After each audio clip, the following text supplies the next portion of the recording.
Hello. Hi, everyone. Welcome to the Blinn House. My name is Nick Giovinazzi. I am a staff member here at Pasadena Heritage.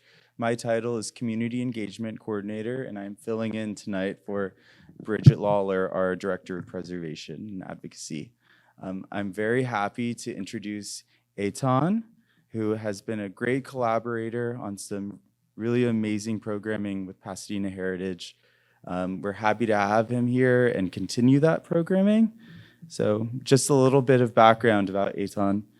Etan Rosenbloom is the founder, blogger, and social mediator of Etan Does LA, a project documenting the history of all 600 plus Los Angeles landmarks on the National Register of Historic Places. Whew, that was a mouthful. And his work has been featured by the LA Times, KISS FM, LAist's How to LA podcast, the LA Conservancy, and Friends of Residential Treasures Los Angeles, among other things.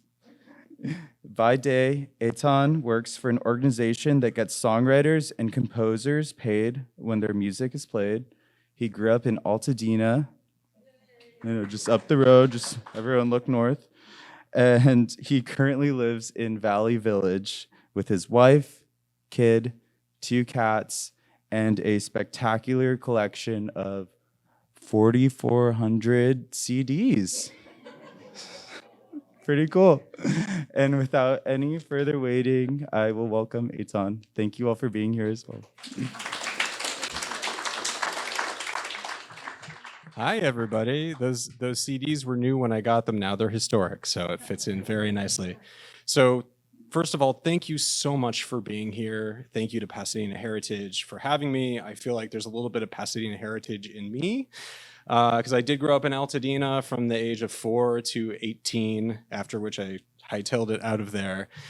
So this was kind of my old stomping grounds. And so it's such a treat to be talking to a hometown crowd of friends and family and soon to be friends. And maybe soon to be family. I mean, my daughter's like 20 years away from getting married. So if you got a kid or a grandkid, let's keep in touch. So I am Etan Rosenbloom. I'm the founder and blogger and everything elser for Etan Does LA. It's my project to visit every single one of the 618 now LA County landmarks on the National Register of Historic Places. And that count is growing every few weeks. It needs to stop. 30 of those 618 landmarks are bungalow courts in Pasadena, which is kind of amazing if you think about it. That's almost 5% of the landmarks on this vaunted list of the most historically significant places in LA County. They're bungalow courts. They're this essentially outmoded, no longer built form of housing. And so when I was first getting started on this project, I kind of scoffed at that idea. Like, why do we need that many? If couldn't we deal with 5 of them, maybe? And you got to understand that there are so many things that aren't on the National Register, like the Huntington, the Griffith Observatory, the LAX theme building. Capitol Records building was just added last month. Hollywood Bowl was just added last year. So it means a lot that there are 30 bungalow courts just in Pasadena that are on the National Register. As I visited more of them, though, I kind of fell like really, really hard. So I assumed that walking down my 7th bungalow court would be no different than walking down my 1st, and forget about the 30th. But it turned into this really incredible object lesson in how architects and developers work to apply these design standards to all kinds of different lots, using all kinds of different styles. And even beyond the architecture, which I love, when you get into the histories of these places, you talk to some of the residents, some of whom are here tonight, you really get a sense that the bungalow court is a new way of living. It's a new way of interacting with a place and interacting with other people. And it's really, really beautiful if you think about it. I want to live in one at some point. So what we're going to do today is learn about the history of bungalow courts in Pasadena, explore some of my favorite examples of them on the National Register, and talk about what role they could play in the future of housing in Los Angeles. So first we need to define what is a bungalow court. But to answer that question, I need to ask you a question first. What are the fundamental elements of sushi? The things without which it wouldn't be sushi. Does anyone have an answer? You would think it would be fish, right? But there's vegetarian sushi. And there's the like rectangular brick of egg, right? On that one piece of nigiri, I forget what the name is. Anyone else? It's rice. That is the only thing that every kind of sushi has to have. So what's the rice for a bungalow court? It's simple. It's detached single-story unit, mostly single-story, with some kind of communal space, usually a walkway or a courtyard, and some landscaping. That's it. And of course, just like sushi, there's a ton of variations beyond that basic template. So you have all kinds of different architectural styles. The layouts are different. These are 3 actual layouts for bungalow courts. There's an L shape over here, the Mary Louise court up on the top left. That's kind of the classic U-shaped open to the street. You have mirror image units on each time, and then one bigger one up at the top, almost acting as a capper. And down below, that's Rose Court, which is a unique one because the dwellings are only on one side. They call it a half court. There are differences in where the parking is or if they have parking. There are differences in who owns it, whether they're condos or all of them are owned by the same person. There's differences in the landscaping and there's differences in the upkeep. Some of them look really, really terrible, honestly, even if they were beautiful when they were built. So it's often said that Pasadena is the birthplace of the bungalow court, and that's kind of true, but there are some caveats. So the idea of a bunch of small dwellings living in communion with each other with some kind of communal space, that's as old as the idea of housing itself. So over on the left, there's an example of a kind of sort of bungalow court from the Middle Ages in Sweden. This is a fortress. And there are precedents in LA too for a set of permanent structures that you'd recognize as bungalows. So over here is an example from El Sereno called Navarro Court, and that was built in 1908, 1 year before the very first Pasadena bungalow court. But what you can say is Pasadena is really where architects and developers started recognizing it as its own genre of architecture that could be marketed and advertised and talked about, and standards could be applied to it. And it's also the place where it first flourished. So this is the very first one in Pasadena, St. Francis Court from 1909. It was designed by Sylvanus Marston, who a lot of you will know. He designed, the Grace Nicholson building, that's now the USC Pacific Asia Museum, among many, many other incredible buildings in Pasadena. And this was on Colorado Boulevard, right where it met Oak Knoll. There's a Target there now, but that's what it used to look like. And Oak Knoll actually didn't cut all the way through Colorado at the time. This was sort of at the intersection of Oak Knoll and Colorado. And this was a deluxe bungalow court. 11 beautiful units, well appointed with modern appliances. Marston was a brilliant designer. This is just, craftsman style perfection. And if you'll notice what's in the middle, it's a driveway. And if you think about how revolutionary that would have been at the time, this was a year after the Ford Model T was put to market.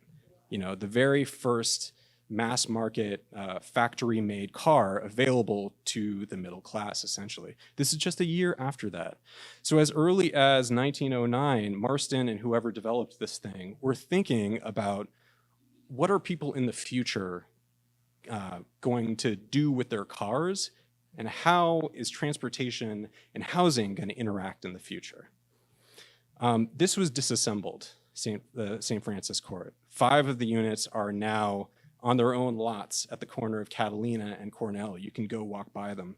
But they operate as single-family homes now, and I don't know what happened to the other 6, but it basically destroyed the beautiful configuration of this thing when they did that. Now, the golden years for the bungalow court were between 1910 and 1930, and really they developed in parallel with Pasadena. So between 1900 and 1910, the population of Pasadena just explodes. It triples to 30,000 people in that one decade. Between 1910 and 1930, it increases by another 150%. So we're talking about 76,000 people by the early 1930s. And the character of Pasadena was changing too, right? So it was evolving from a resort town for wealthy snowbirds coming from the East and coming from the Midwest into a proper city with mature business sectors, service sectors, civic sectors, major institutes of learning and art and science. And it was attracting a more diverse group of people, socioeconomically, racially, age-wise, and they all needed a place to stay. And the bungalow court became one of the most popular modes of housing at that time. So according to a survey that I saw, by 1915, there were 16,000 people living in 1,200 bungalow courts in Los Angeles, not just Pasadena, in all of Los Angeles. And the bungalow court was written up in architectural journals, interior design magazines, even Ladies' Home Journal. It was all over the place. All right, so who was living in bungalow courts and why? What I've gleaned is that these courts were particularly attractive to certain demographics: newlyweds, young families, single women, and elderly folks. People who were just finding their footing financially speaking or retired, didn't have the money necessarily to buy a single family home or to buy a lot and hire an architect to build a single family home. But they didn't want to live in a cramped apartment, building with many, many dozens of other people, or in one of those old Victorian boarding houses that they like divided up into 18 sections. So the bungalow court offered the privacy of a single family home. You had your own little detached unit. Sometimes it was a duplex or a triplex. And it also offered the community and safety of being in the same environment with a whole lot of other people, similar to what you would get in an apartment complex. And it was all at a reasonable price. So it checked a lot of boxes for a lot of the new people who are coming to Pasadena. Imagine opening your front door and you see these beautiful trees and a nice view of the Verdugos, and your neighbor is watering the plants right across the yard. Hello, neighbor. It's pretty idyllic, right?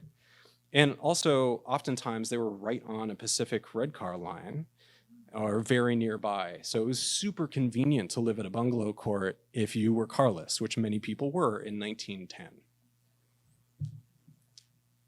For a developer, a bungalow court could also be a really attractive investment. So you could buy a single lot and stuff it with a bunch of small dwellings and earn continued profit from it, maybe in the long run more than you could get from just selling it to a single buyer or another developer.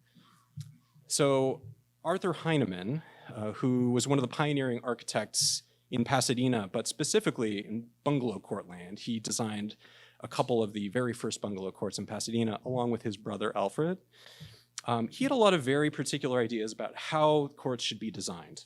And part of that was, how do you squeeze as much cash out of them as possible? And so he said this to Western Architect magazine: the greater the depth of the lot, the larger will be the percentage of profit on the rentals, because certain items of upkeep must be provided for, and the larger the court, the more the cost of them is distributed. It makes sense, right? But the idea of the bungalow court design being dictated by economic concerns, as opposed to just an architect and a client working together, that idea definitely had its detractors.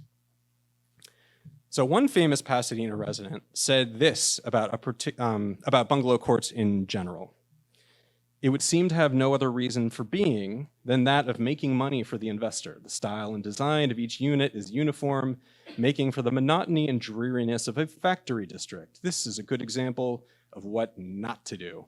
I love that little stinger at the end. So here's a question. Who wants to hazard a guess as to who said that? Famous Pasadenan, and there is a clue in the color of the outline around the silhouette. All right, I heard green and green. You are correct. So that was said by Charles Green, half of the team, the other brother-brother duo working in Pasadena architecture at the time. They did the Campbell House, the Blacker House. It put the West Coast craftsman movement on the map. That's quite a lot of shade that they're throwing at the Bungalow court. I don't think they ever designed one in their time. They never came around to it, even though their work inspired a whole lot of the early ones.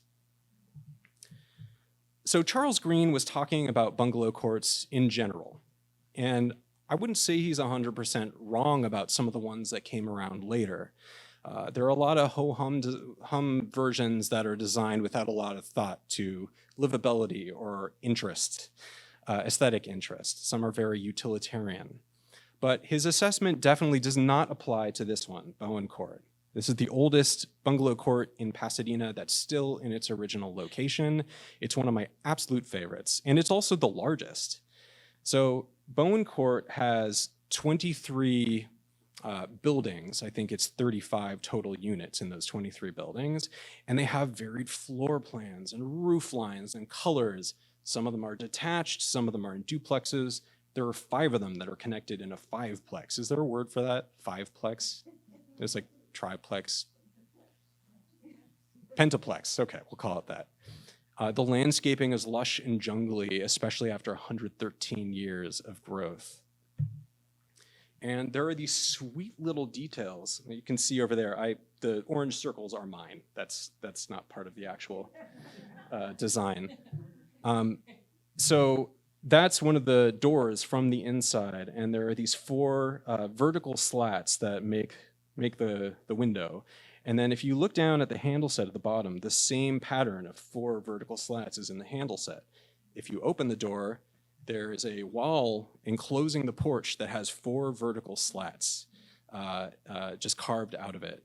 And that's just one unit. There are other similar kinds of aesthetic continuities in other units there. Community is really the focus at Bowen Court too. So up on the top right, you'll see the clubhouse, sort of in the middle of Bowen Court, and the residents could go in there and drink tea. You see the same thing on the bottom there. It was expanded a bit, so now you can do your laundry there and talk to people while your underwear is drying. And that's also where the landlord's office is housed. But I spoke with a few residents when I was there, and a lot of them have been there for decades. Some have moved from one unit to another. They just love it that much. There's a Facebook group just for Bowen Court residents and me, and they one day. They ask, oh, have you seen this missing package? I found someone's cat. Is it your cat? They'll offer up some extra, rosemary or thyme from their garden, things like that. It's very, very sweet. And fun fact, and a fact I haven't verified, so it could not be a fact also. One commenter on my video about Bowen Court said that the Doodah Parade was basically hatched inside Bowen Court. There was one of the co-founders, Peter Apanel, I think is how you pronounce his name, who was living here in the late 70s. And he and a bunch of his friends came up with this idea of a parody Tournament of Roses while living at Bowen Court. So this is a historic place in a lot of ways. Okay, so let's take a look at some more examples of Pasadena's historic bungalow courts on the NRHP, National Register of Historic Places. And I want to give you a sense of the sheer architectural variety on offer. So a lot of the early bungalow courts were built in the craftsman style, one of Pasadena's unique gifts to the world of architecture and culture. But as the years passed, a whole bunch of revival styles became more popular. So Mission Court is an example of Mission revival architecture. It's meant to sort of evoke the look and feel of the California missions, the Spanish missions. So you'll see this cream-colored stucco kind of sloppily applied here, and the parapets and these red barrel tiles on the awning as well. So this one isn't particularly picturesque as an example, but I wanted you to see it because it's one of the few where I have a picture of how it looked in the early days with residents there. So why don't you tell me, who knows why they might have been wearing masks in 1919? It was the Spanish flu, exactly. And when I saw this, I gasped. because this could have been taken 101 years afterwards. The 101 years afterwards picture, people wouldn't have been dressed half as nice as this.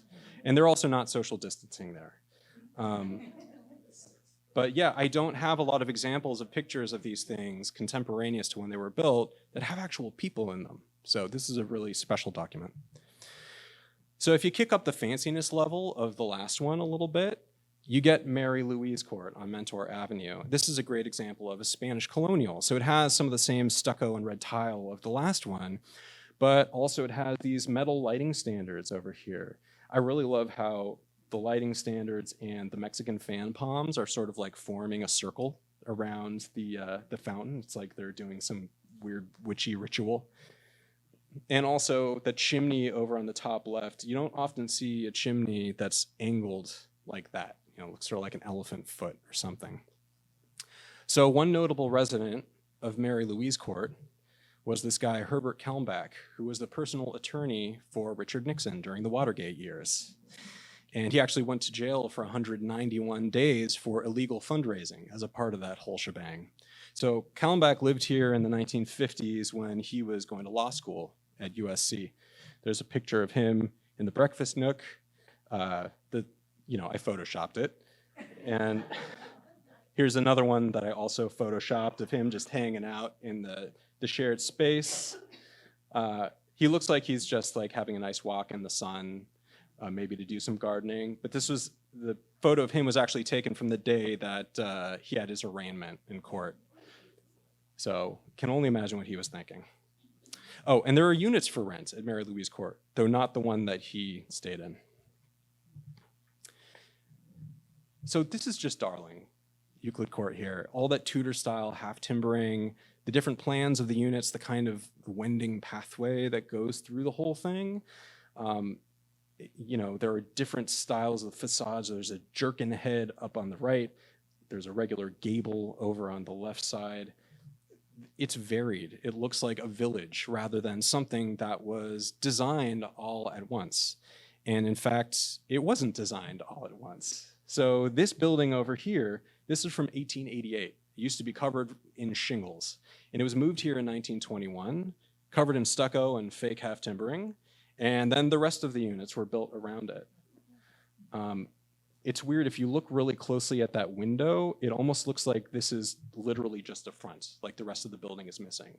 And it's possible that that's exactly what happened. I don't know. But yes, this one is adorable. The whole thing was for sale as of April 2024 by its owner, and then it was snapped up the month later.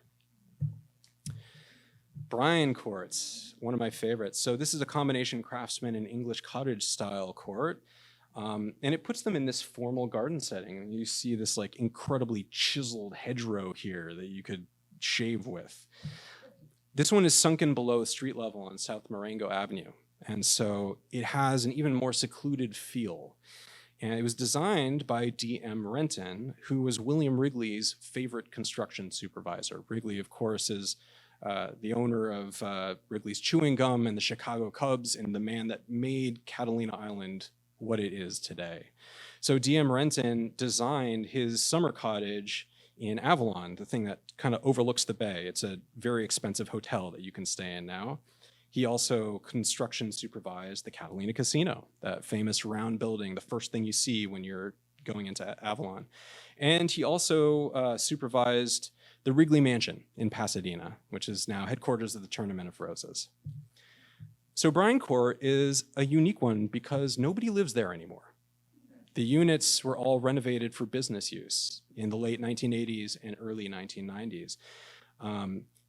They're occupied by aestheticians and holistic medicine practitioners, psychotherapists, businesses related to wellness in general.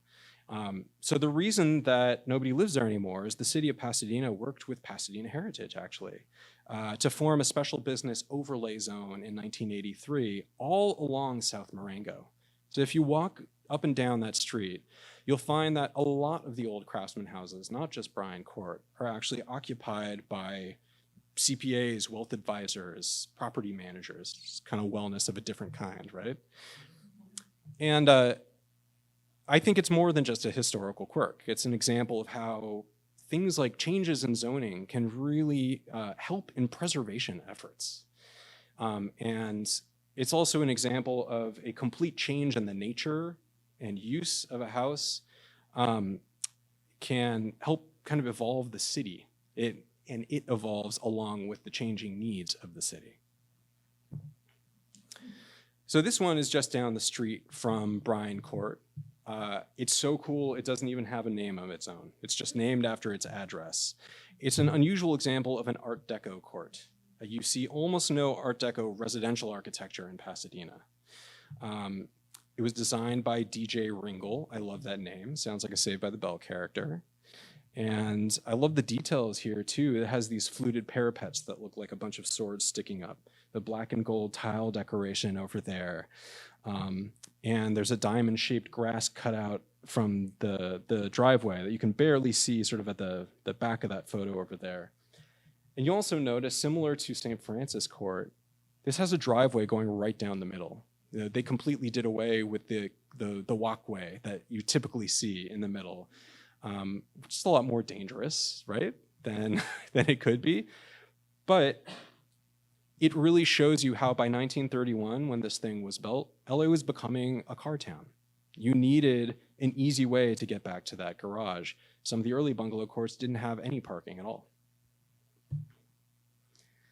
Okay, court at 533 to 549 North Lincoln Avenue. So this one has a fascinating building and preservation history.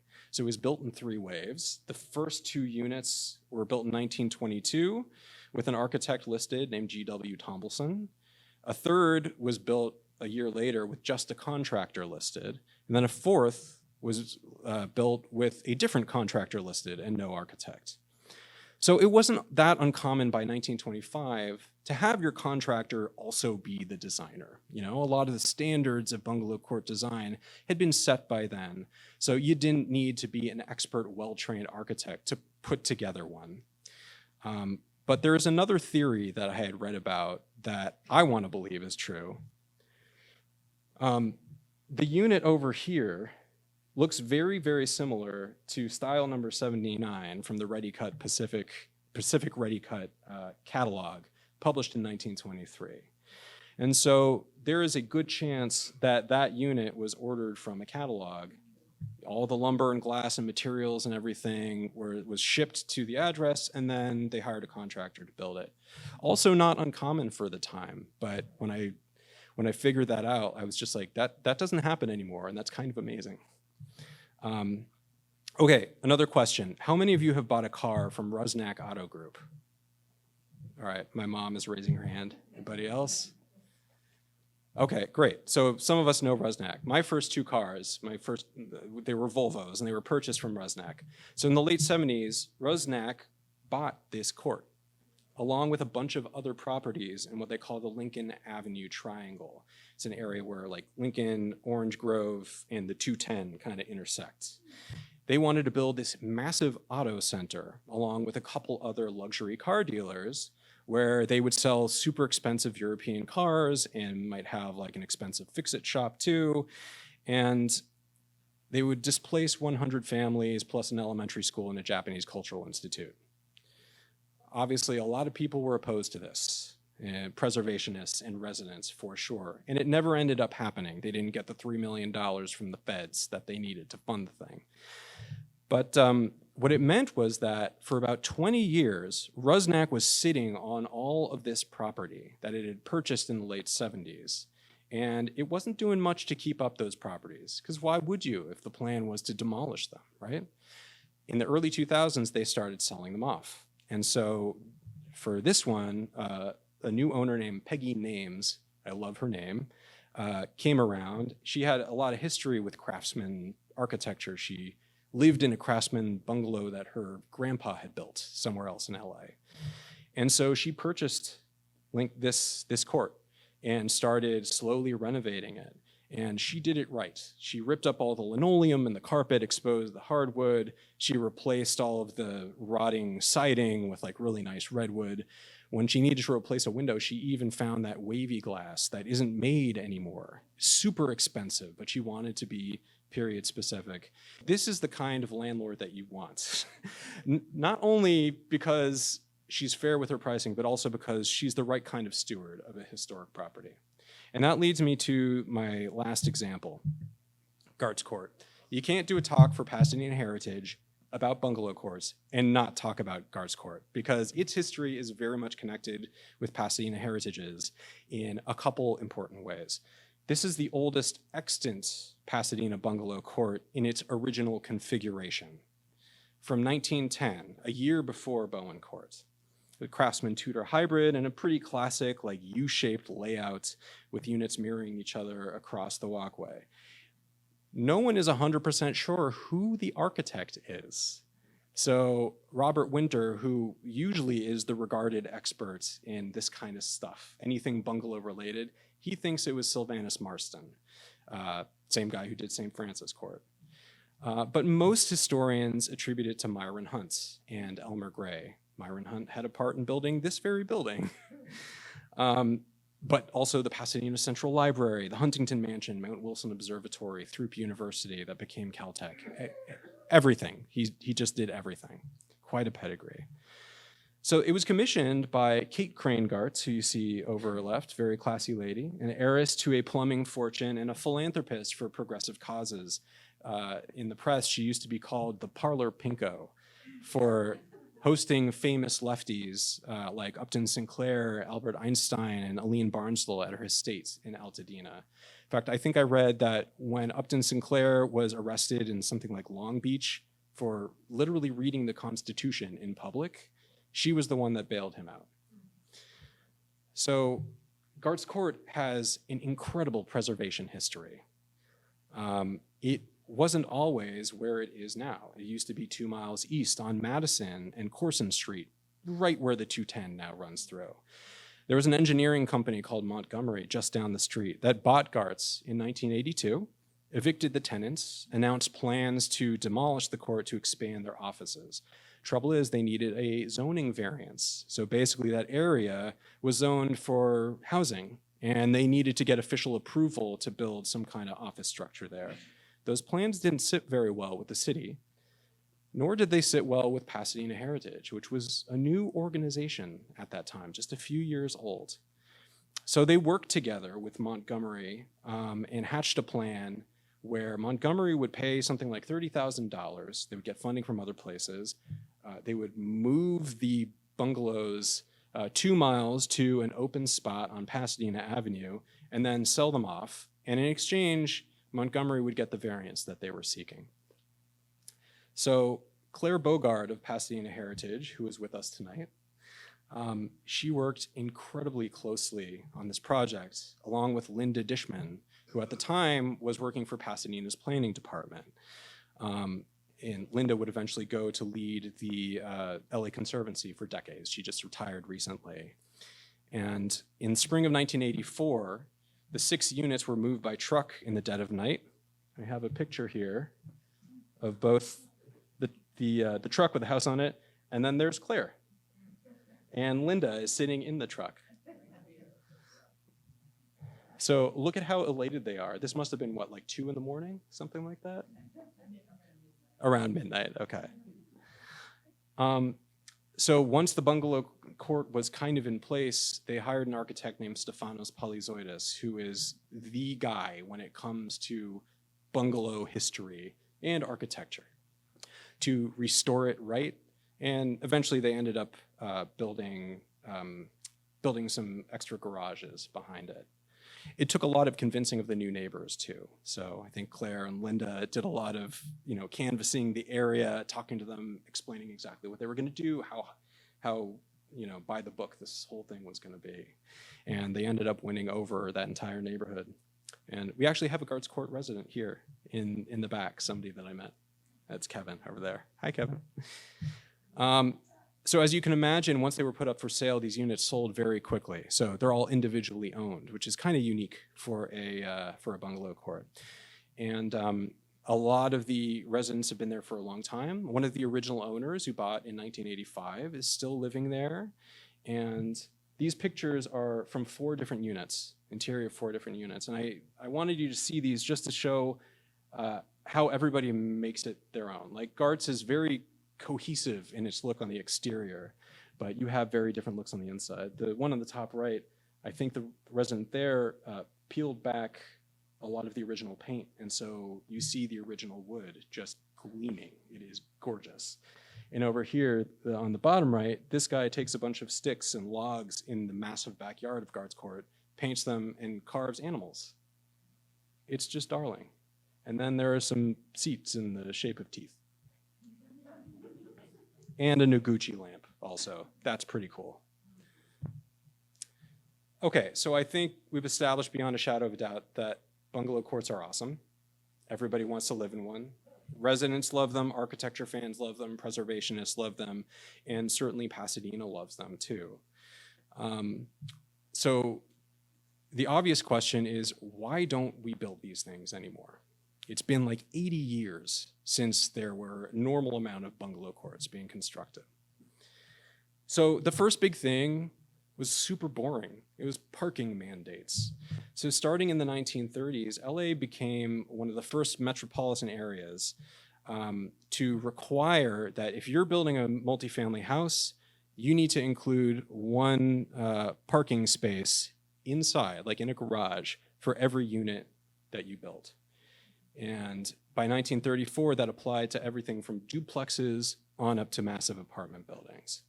That same year, there was a yard requirement too, that basically said you need to have open space at the front of the lot, at the back of the lot, and at the side of the lot. And if you think about what those kinds of requirements are going to do to the plan of a bungalow court, that requires a bunch of inside space, and often the units are built very close to the property line. It effectively meant that it was very hard to design a proper bungalow court of more than 4 units, 6 units. Zoning was also a big issue. So in the 1970s, large swaths of LA that were previously zoned to allow many different kinds of multifamily housing were downzoned to limit the number of buildings you could build on a single lot. So you couldn't even build a bungalow court if you wanted to, if you designed it according to those restrictive standards. And if you think about what happens to the value of land in a zone where it's okay to build multifamily housing, when that's like one of the very few areas that allows multifamily housing, that land value is going to skyrocket. So if you're a developer and you just bought a very expensive plot of land, do you really want to just have 4 dinky little units? No. You're going to build something that's going to earn you a whole lot more back on your investment. So as a result, far fewer bungalow courts are built after the 1930s, and a lot of them are demolished to make much larger kinds of housing. Now that said, you can see the legacy of the bungalow court all over Los Angeles in the form of courtyard apartments. So these started in the 20s when the bungalow courts were still kind of in their heyday. This one is El Cabrillo, designed by Arthur and Nina Zwiebel, 2 of my absolute favorite LA architects, husband and wife team. And if you think of like a standard bungalow court unit as like a little dinner roll, the courtyard apartment is basically like a bunch of baguettes sort of lined end to end. So they're all connected and then they're sort of stacked, usually 2, 3 stories, but they still have that central space in the middle for a fountain or, a yard or a pool or something like that. So they are denser than the earlier bungalow courts, designed to fit more into less space, but they preserve that connection between residents and each other. Another downstream effect another legacy of the bungalow court is an ordinance that Pasadena passed in 1989 called the City of Gardens Ordinance. And this was really a way of enshrining the lessons of the bungalow court in contemporary urban planning. So the idea here is that if you're building a multifamily building, an apartment complex or whatever, in certain kinds of residential zones, you have to build a rectangle of open space that's a certain percentage of the lot, and it has to be, you have to give the majority of units access, like direct access from their front doors to that open space, and it has to be visible from the street. That was important. They wanted to preserve that connection between this living space and the rest of the city. So could bungalow courts make a comeback? I spoke with Kevin Johnson, who is the principal planner for the Design and Historic Preservation Department in the city of Pasadena. And he said that honestly, he hasn't heard of any new bungalow court projects built by developers. So most new housing projects are much higher density, 16 units or larger. But he did point out that there are some recent legislation that could help overcome some of the hurdles in building new bungalow courts. So California SB 9 became law in 2022. It allows homeowners to split their lots into two and build up to 2 homes on each lot. I think the second home on each lot has to be something smaller, like an ADU type thing. And so if you squint and look at it the right direction, that kind of sort of approximates a bungalow court, like a small one, 2 bigger houses, 2 smaller houses. Importantly, SB 9 would also relax parking requirements, the stringent parking requirements that's making bungalow courts so difficult to build. And you can bypass the normal review process that these things go through as long as the project meets certain criteria. So this could be a way of unlocking new housing opportunities, new home ownership opportunities even. Let's say like you have a house, you're happy with your house, you split the lot, build another one, sell it to somebody else, or have your brother move in, something like that. Now that said, this law is certainly not a silver bullet. It could very well help to increase density and housing stock, and maybe when we have more available housing prices overall will go lower. But there is no regulation that says that the housing that you build with SB 9 has to be affordable. And that's really the big crisis that we have right now, right? People can't afford to live anywhere. So, ultimately SB 9 isn't by itself the answer to the affordable housing crisis. And there are other issues, strange ways that law interacts with preservation standards. At first, there were no preservation protections with SB 9. And I spoke with design and architecture journalist Francis Anderton. He told me that even though it's great that you don't have to provide parking if you're a homeowner, because it speeds up the process, you can build where you didn't used to be able to build, maybe residents want parking. A lot of people own cars these days and don't want to have to park five blocks away or, in a dirty parking lot. And so the very thing that makes it great for homeowners could make it less great for people living there. Still, I think the important thing isn't any one law. It's the fact that lawmakers are listening right now. They recognize that there is a problem in Los Angeles and California itself. And no one law has been written that's perfect. But if you look at the situation historically, like zoning has and regulations have expanded and contracted to deregulate the building of new stuff, then to regulate it again, then to deregulate it. And right now, there's at least a recognition that it is too difficult to build stuff. And laws like SB 9 are aimed at trying to alleviate that. If homeowners aren't going to build bungalow courts, maybe there's some other people that want to build bungalow courts. So I've heard examples of like nonprofits building bungalow courts in South LA. This is just, one bungalow court. It's not a panacea. But imagine if your main motive for building something wasn't purely profit. So there are examples of partnerships between the private, public, and philanthropic sectors that have been leading to some promising results in new affordable housing for formerly unhoused people. Maybe those kinds of organizations would be open to the idea of more bungalow courts. So I still believe in a future where we can joyfully build bungalow courts. There's one at every block, and I live in every single one of them.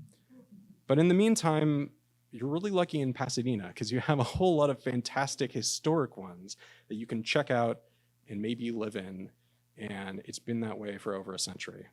Thank you for doing LA with me.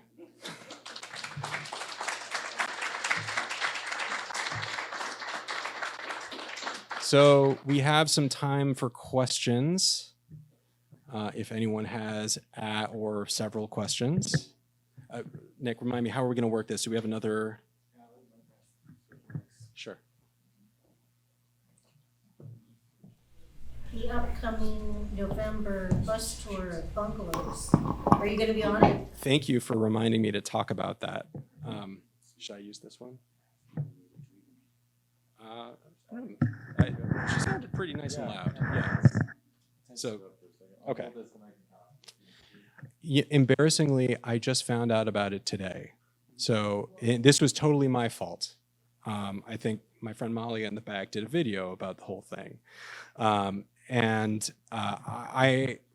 don't know if I'm going to be on it. I would love to go. I've seen a lot of the places that'll be on it. I have not seen a lot of the places that'll be on it. And I love everything that Pasadena Heritage does. So maybe, but I would encourage everybody to go. It's November 9th and 10th? 10th? Okay. Coming up in November, there's a lovely Pasadena Heritage-led tour of many of the courts that we talked about today. Thank you. Sunday, November 10th. Anybody else? Yes.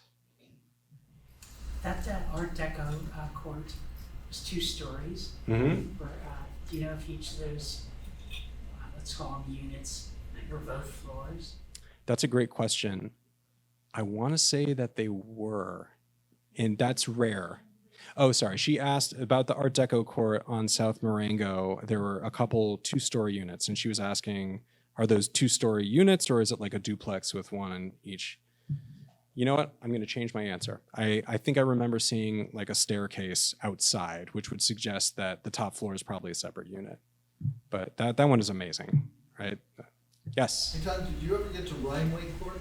You know, it's funny. I was just talking to somebody else about this. Rhineway, I have not been to. It's not on the National Register, so I haven't visited it yet.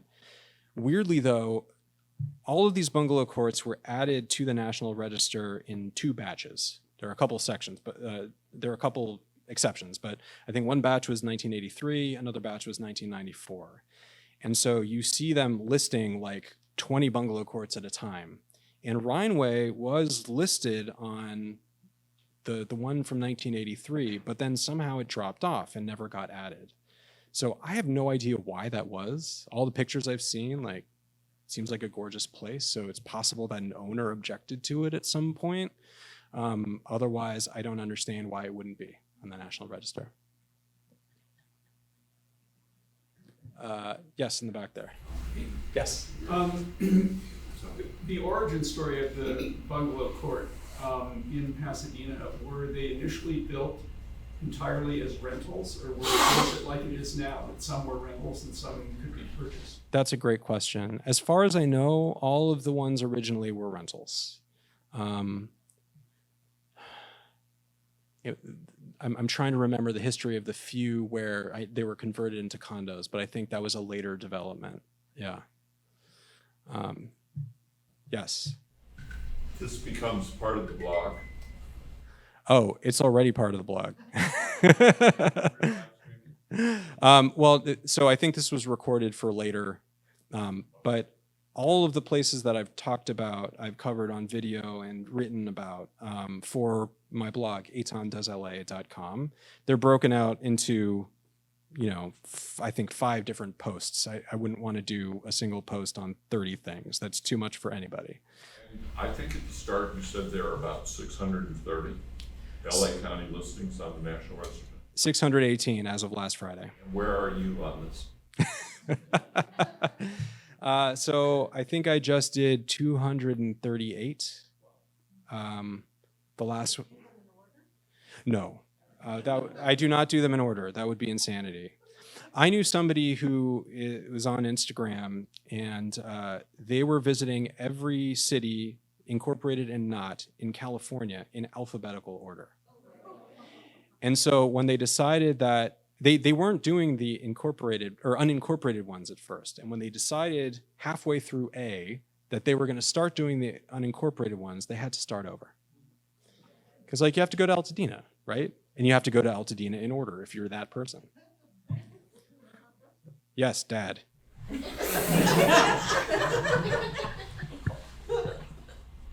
While you were doing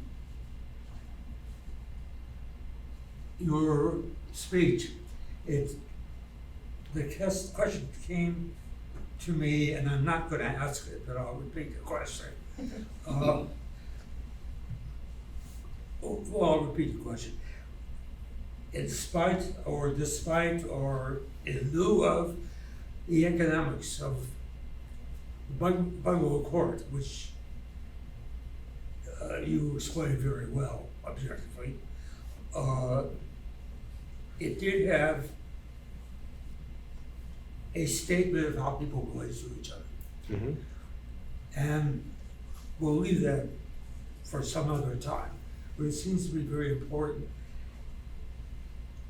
The next period, in that period, essentially what you're seeing are simply single-family homes arranged in this particular way for primarily economic reasons.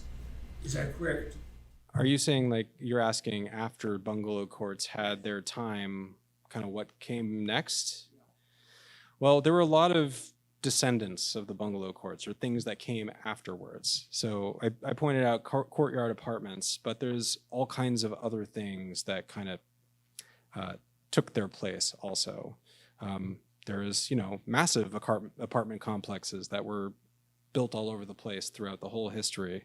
There are much larger versions of the bungalow courts. One of the classic examples is Horatio West out in Santa Monica that Irving Gill designed, sort of like a highly minimalist take on a mission court. But it's basically a two-story bungalow court with a lot of very interesting arrangements of how the different parts intersect. And I think that's kind of been what developers do more recently. They're trying to play around with just the idea of a box with a bunch of ticky-tacky apartments by injecting some nature in different places, injecting some open space, different ways of having light, different ways of arranging privacy. So there's a lot of different ways that developers are doing it now. Oh, I forgot to mention the dingbat. This classic 1950s thing where you have the residences on the second floor and all the parking tucked underneath. They can be rather dangerous in an earthquake. And, you're basically sleeping right above your car. And a lot of them were built very cheaply. But that was one of the direct responses of these new parking mandates, trying to figure out how to fit the parking and the living space in the same footprint, And then people started building parking lots underground. Another direct response of that whole thing.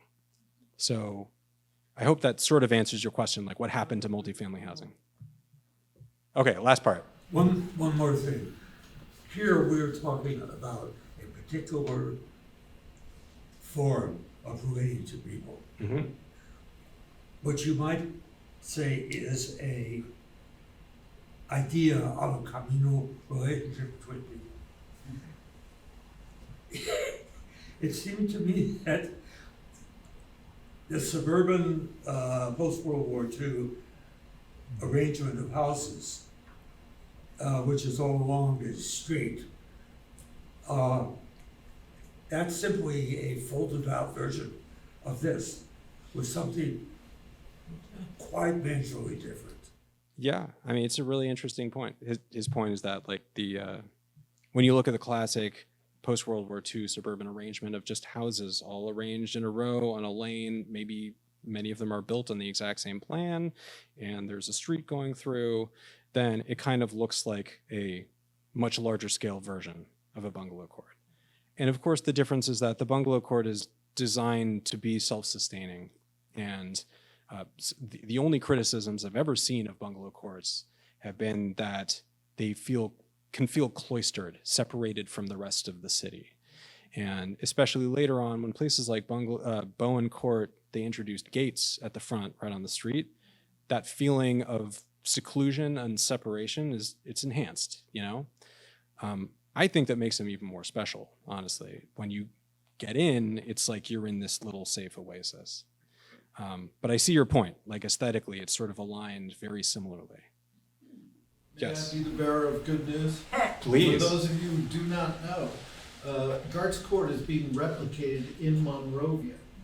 They expect to be done by Christmas. It's on Mountain View. It's on Mountain View Avenue. If you'd like to drive by, the developer is and the owner is Jeff Godbold, who's famous for his work with the designer houses, I think.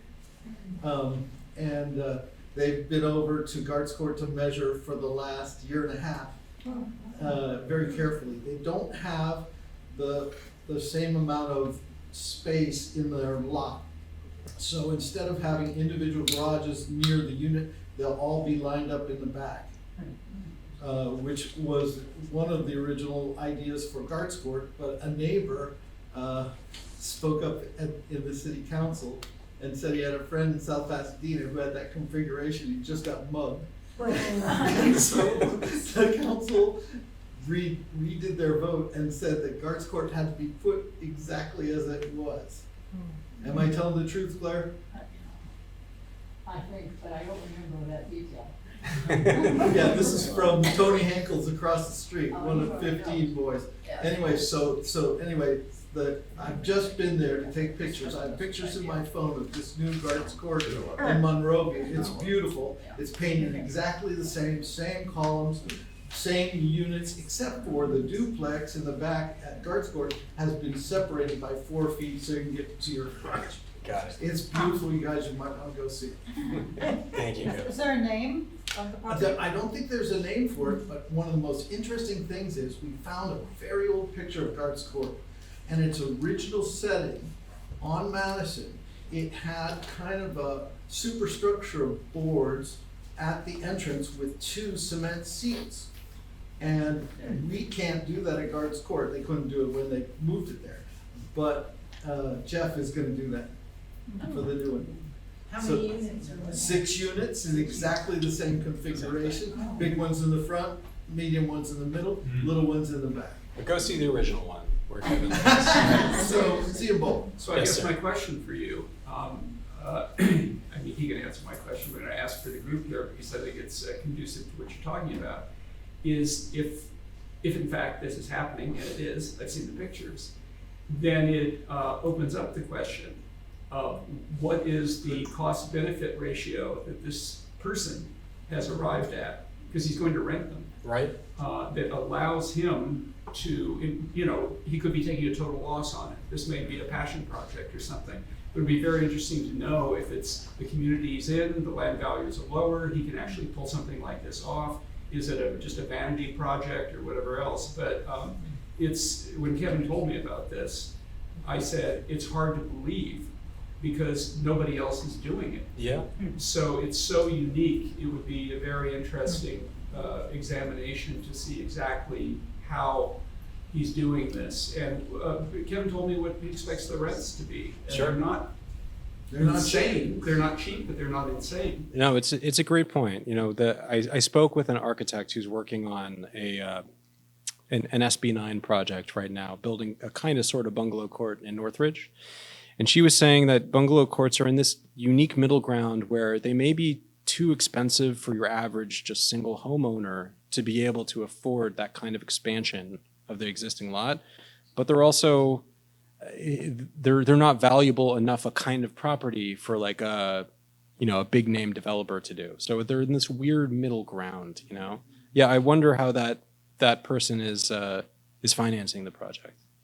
Be curious Well, to tell. it can't be, I mean, I don't know what his finishes are and everything. Kevin says it's quite beautiful, but it may be that there are economies in it by using modern materials and Sure. interior and stuff. Quite possible. That make it possible. But Oh. I'm very curious to know, and you seem to be the person to want to figure A it out. lot of the newer ones that I've seen, and I mean, there are very few. They don't look like the old historic ones. They're not using the nice redwood.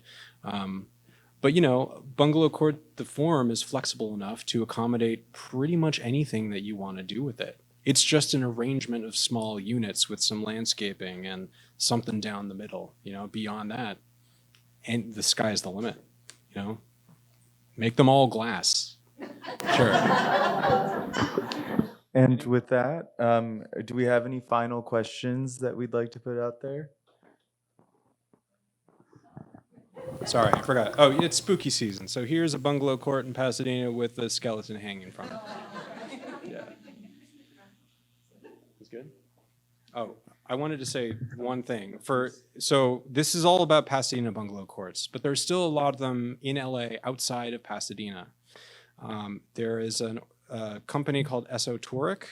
It's really two people. You might have found them on the internet, and they're hardcore preservationists for sure. And they put together a map of all of the known bungalow courts in the city of Los Angeles. So it doesn't include any of the Pasadena ones.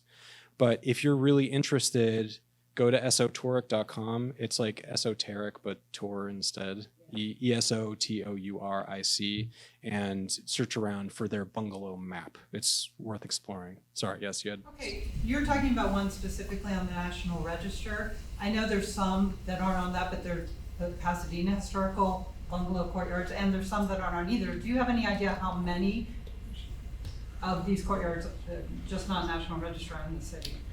In Pasadena, I know there's a little over 100. So some of them that aren't on the National Register are listed on other like local lists. There's all kinds of national registers that you can apply for, and they deserve it. And then some of them aren't on any register at all, but they're still beautiful, and just no one has taken the time.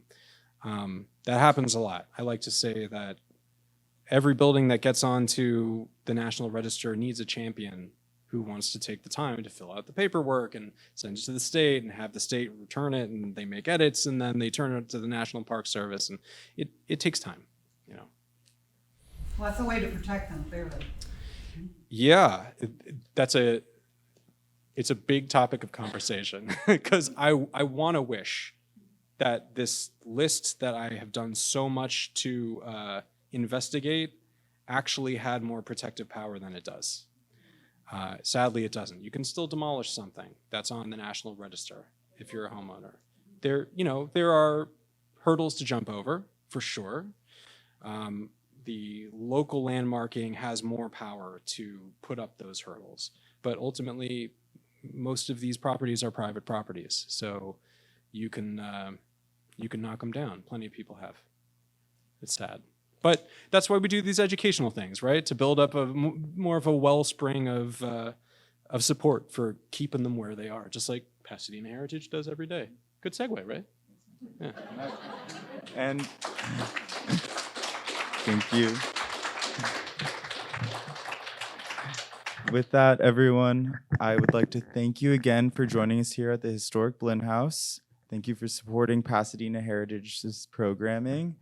And if you're interested in any upcoming programming for Pasadena Heritage, you can check out our website, pasadenaheritage.org, or our Instagram at Pasadena Heritage.